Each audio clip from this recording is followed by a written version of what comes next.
आधुनिक समय में भूत प्रेत अंधविश्वास के प्रतीक के रूप में देखे जाते हैं, पर कुछ लोग ऐसे भी हैं जो भूत प्रेतों के अस्तित्व को नकार नहीं सकते। कुछ लोग पढ़े लिखे जिन्हें भूत पर पूरा विश्वास होता है, वे भी इन आत्माओं के अस्तित्व को नकार जाते हैं, क्योंकि उनको पता है कि अगर वे किसी से इन बातों का जिक्र किए तो सामने वाला भी चाहे भले इन बातों को मानता हो, पर वो यही बोलेगा, पढ़े लिखे होने के बाद भी ये कैसी बातें कर रहे हैं। और इस प्रश्न का उत्तर देने और लोगों के सामने अपने को गवार समझे जाने से बचने के लिए लोग इन बातों का जिक्र करने से बचते हैं।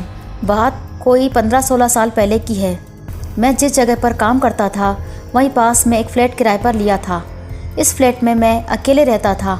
हाँ, पर कभी कभी कोई मित्र संबंधी आदि भी आ जाते थे। इस फ्लैट में एक बड़ा सा हॉल था और इसी हॉल से संबंध एक बाथरूम और रसोई घर। एक छोटे से परिवार के लिए ये फ्लैट बहुत ही अच्छा था। और सबसे खास बात इस फ्लैट की ये थी कि यह पूरी तरह से खुला खुला था। मैं आपको बता दूं कि इस फ्लैट का हॉल बहुत बड़ा था। इसके पिछले छोर पर शीशे जड़े दरवाजे लगे थे जिसे आप आसानी से खोल सकते थे, पर मैं इस हॉल के पिछले भाग को बहुत ही कम खोलता था। कभी कभी भूल बस खुला रह गया तो बंदर आदि आसानी से घर में आ जाते थे और बहुत सारा सामान इधर उधर कर देते थे। आप सोच रहे होंगे कि बंदर आदि कहाँ से आते होंगे, तो मैं आप लोगों को बताना भूल गया कि ये हमारी बिल्डिंग एकदम से एक सुनसान किनारे पर थी और इसके अगल बगल में बहुत सारे पेड़ पौधे, जंगली झाड़ियाँ आदि थी। अपने फ्लैट में से नीचे झांकने पर सांप आदि जानवरों के दर्शन आम बात थी। एक दिन शाम के समय मेरे गांव का एक लड़का जो उसी शहर में किसी दूसरी कंपनी में काम करता था मुझसे मिलने आया।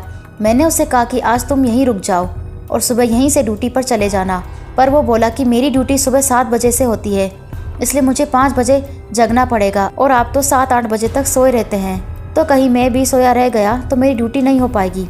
इस पर मैंने कहा कि कोई बात नहीं, एक काम करते हैं, 4 बजे सुबह का अलार्म लगा देते हैं और तू जल्दी से जगकर अपने लिए टिफ़िन भी बना लेना, पर हाँ एक काम करना, मुझे मत जगाना। इसके बाद वो रहने को तैयार हो गया।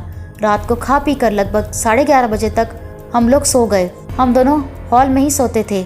मैं खाट पर सोया था और वो लड़का लगभग मेरे से 2 मीटर की दूरी पर चटाई बिछाकर नीचे सो गया।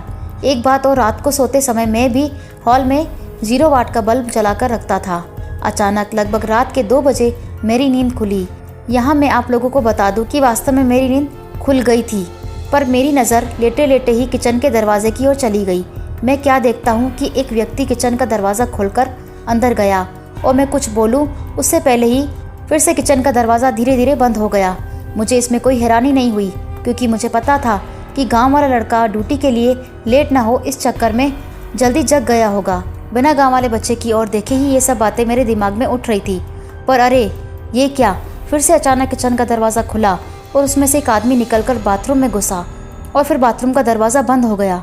अब तो मुझे थोड़ा गुस्सा भी आया, और क्योंकि वो गांव का लड़का रिश्ते में मेरा लड़का लगता है, इसलिए मैंने घड़ी देखी और उसके बिस्तर की ओर देखकर गाली देते हुए बोला कि बेटे अभी तो 3 भी नहीं बजे और तू जग कर खटर पटर शुरू कर दिया। अरे ये क्या। इतना कहते ही अचानक मेरे दिमाग में यह बात आई कि मैं इसे क्यों बोल रहा हूँ, ये तो सोया है। अब तो मैं फटाफट से खाट से उठा और दौड़कर उस बच्चे को जगाया। वह आंख मलते हुए उठा। मैंने उसको कुछ बताए बिना ही सिर्फ इतना पूछा कि क्या तू 2-3 मिनट पहले जगा था, तो वो बोला नहीं, तो मैं फिर से सो गया। अब मेरे समझ में कुछ भी नहीं आ रहा था। मैंने हॉल में लगे ट्यूब को भी जला दिया था। अब पूरे हॉल में पूरा प्रकाश था। मेरी नज़रें अब कभी बाथरूम के दरवाजे पर तो कभी किचन के दरवाजे पर थी, पर किचन और बाथरूम के दरवाजे अब पूरी तरह से बंद थे। अब मैं हिम्मत करके उठा और धीरे से जाकर बाथरूम का दरवाज़ा खोला। बाथरूम छोटा था, उसमें कोई नहीं दिखा। इसके बाद मैंने किचन का दरवाज़ा खोला और उसमें भी लगे बल्ब को जला दिया, पर वहाँ पर भी कोई नहीं था। अब मैं क्या करूँ, नींद भी एकदम से उड़ चुकी थी। इस घटना का जिक्र मैंने किसी से नहीं किया। मुझे लगा ये मेरा वहम है, और अगर किसी को बताऊंगा तो कोई मेरे रूम में शायद आने से भी डरने लगे। इस घटना को बीते लगभग 1 महीना हो गया था और रात को फिर कभी मुझे ऐसा अनुभव नहीं हुआ। एक दिन मेरे गाँव के 2 लोग हमारे पास आए।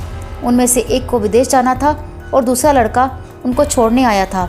वे लोग रात को मेरे यहाँ ही रुके थे। उस रात मैं अपने रिश्तेदार से मिलने चला गया था और रात को वापस नहीं आया। सुबह सुबह जब मैं अपने रूम पर पहुंचा तो वो दोनों लोग तैयार होकर बैठे थे और मेरा ही इंतज़ार कर रहे थे। ऐसा लग रहा था कि वे लोग बहुत ही डरे हुए हो और उदास भी थे। मेरे आते ही वो लोग बोल पड़े कि अब हम लोग यहाँ से जा रहे हैं। मैंने उन लोगों से पूछा कि फ़्लाइट तो कल की है, तो आज की रात आप लोग कहाँ ठहरेंगे? उनमें से एक ने बोला रोड पर सो जाएंगे, लेकिन इस कमरे में नहीं। अरे अब अचानक से मुझे 1 महीना पहले घटित घटना याद आ गई। मैंने सोचा तो क्या इन लोगों ने भी इस फ्लैट में किसी अजनबी आत्मा को देखा? मैंने उन लोगों से पूछा कि आखिर बात क्या हुई, तो उनमें से एक ने बोला कि रात को कोई व्यक्ति आकर मुझे जगाया और बोला कि कंपनी में चलते हैं। मेरा पर्स वहीं छूट गया है। फिर मैं थोड़ा डर गया और उसको भी जगा दिया। इसने भी उस व्यक्ति को देखा। वह देखने में एकदम सीधा साधा लग रहा था और शालीन भी। हम लोग एकदम डर गए थे क्योंकि हमें वो व्यक्ति इसके बाद किचन में जाता हुआ दिखाई दिया। उसके बाद कभी किचन से बाहर नहीं निकला और हम लोगों का डर के मारे बुरा हाल था। हम लोग रात भर बैठकर हनुमान का नाम जपते रहे और उस किचन के दरवाजे की ओर टकटकी लगाकर देखते रहे और सुबह हो गई और वो आदमी अभी तक किचन से बाहर नहीं निकलता है। अब तो मैं भी थोड़ा डर गया और उन दोनों को साथ लेकर तेजी से किचन का दरवाज़ा खोला, पर किचन में तो कोई नहीं था। मैंने इसे छुटकारा पाने के लिए उस फ्लैट को ही चेंज कर दिया और दूसरे बिल्डिंग में रहने लगा। आज की कहानी में बस इतना ही। अगर आपको वीडियो अच्छी लगी हो तो प्लीज़ वीडियो को लाइक करें, कमेंट करें और शेयर करें, और हाँ, सब्सक्राइब करना ना भूलें। अगर आपके साथ भी कोई रियल हॉरर इंसिडेंट हुआ है जिसे आप मेरे चैनल पर शेयर करना चाहते हैं तो आप अपनी स्टोरी टाइप करके मुझे ईमेल से सेंड कर सकते हैं।